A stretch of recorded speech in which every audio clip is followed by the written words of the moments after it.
The medical bay of the Covenant station hummed with the soft rhythm of alien technology. Commander David Ross stood at attention, his military posture rigid despite the exhaustion weighing on his shoulders. 3 months he had been aboard this diplomatic outpost. 3 months of representing humanity among 17 different species, and never once had he faltered in his duty. Until now.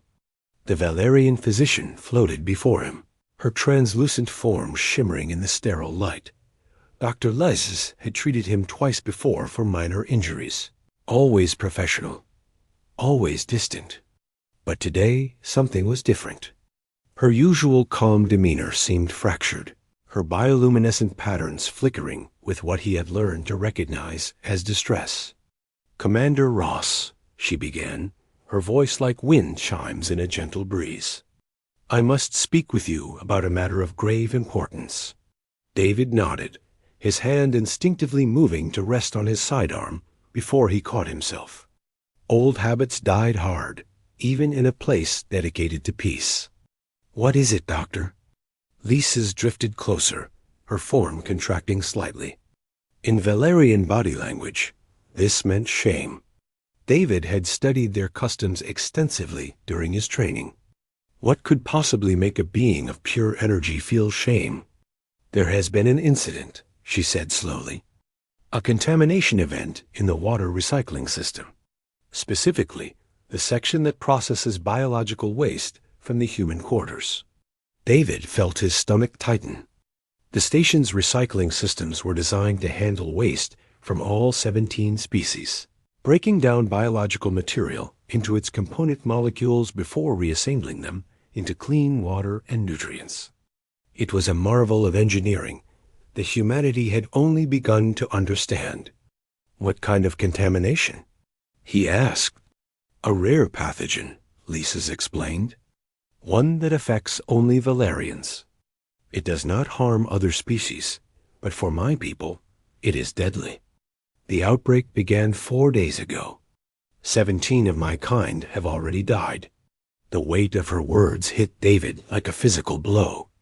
17 dead. Nearly 1/10 of the Valerian population aboard the station. "I'm so sorry," he managed. "What can we do to help?" Liss's form flickered more intensely now, her color shifting from blue to deep purple. "That is why I've come to you, Commander. The pathogen originates from human waste. Your species carries it naturally in your digestive system, harmless to you but lethal to us. The recycling system was supposed to neutralize it completely." David's mind raced through the implications. If the Valerians believed humans were responsible for the deaths of their people, the fragile alliance between their species could shatter. Worse, if the other species learned that human biological processes posed a threat, humanity might be expelled from the station entirely. "We need to fix this immediately," David said. "I'll authorize any resources necessary." "Our engineers can work with yours too." "No," Lisa's interrupted, and for the first time since he had known her, her voice carried an edge of something approaching anger. "You do not understand, Commander. The system was working correctly. It should have neutralized the pathogen. But I discovered something during my investigation." She paused, and David watched as her form seemed to fold in on itself, becoming smaller, dimmer. "I discovered that I was the one who sabotaged it." The words hung in the air between them like a physical presence. David stared at the Valerian physician, his military training warring with his human instinct to comfort someone clearly in pain. "Why?" he asked simply. Liss's glow had diminished to barely more than a candle's flame. "Because I was arrogant. Because I believed that Valerian science was superior to all others. When your people first arrived at this station, I examined your biological processes with disgust.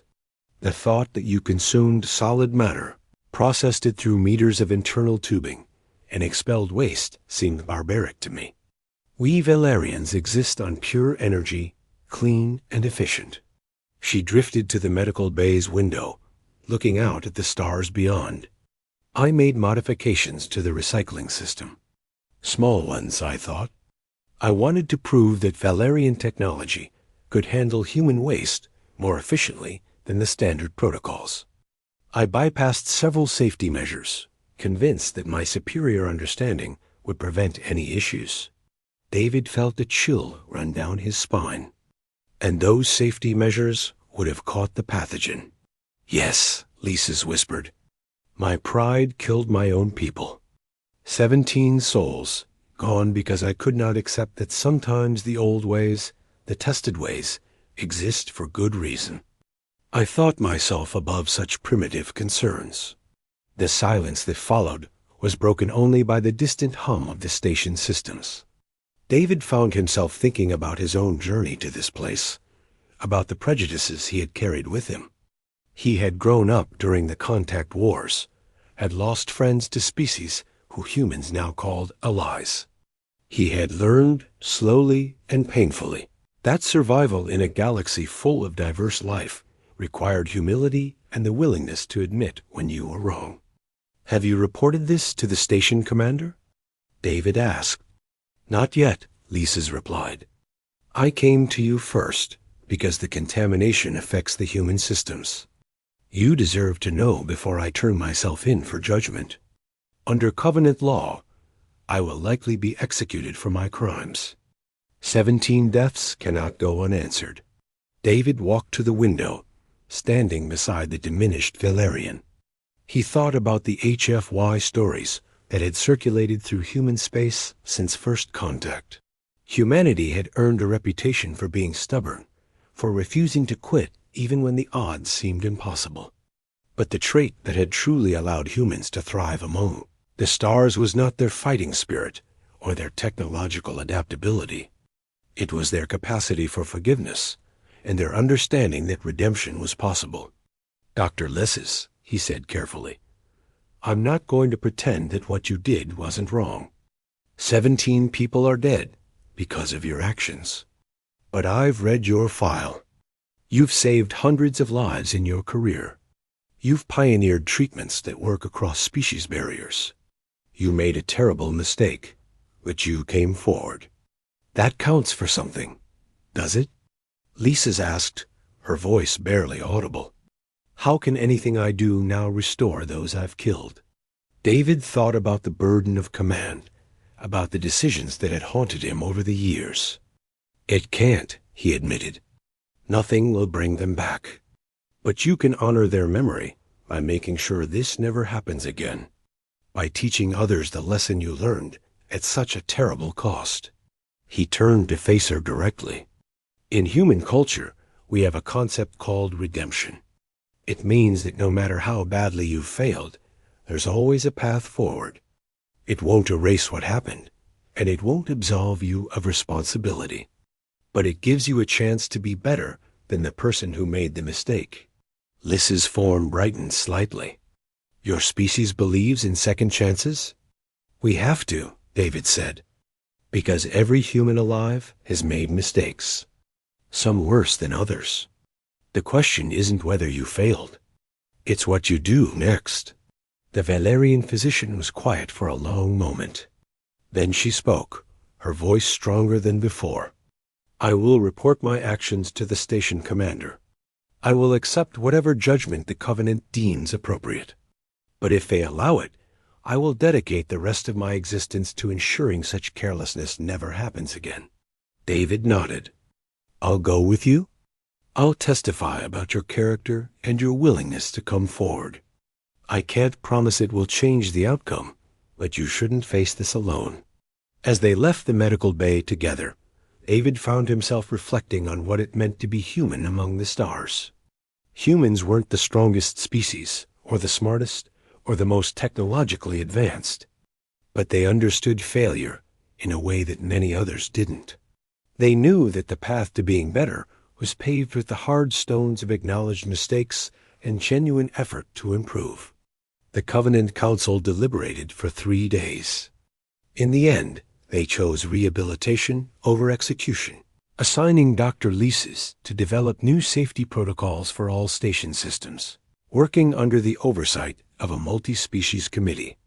She would carry the weight of her actions for the rest of her life, but she would also have the chance to prevent similar tragedies.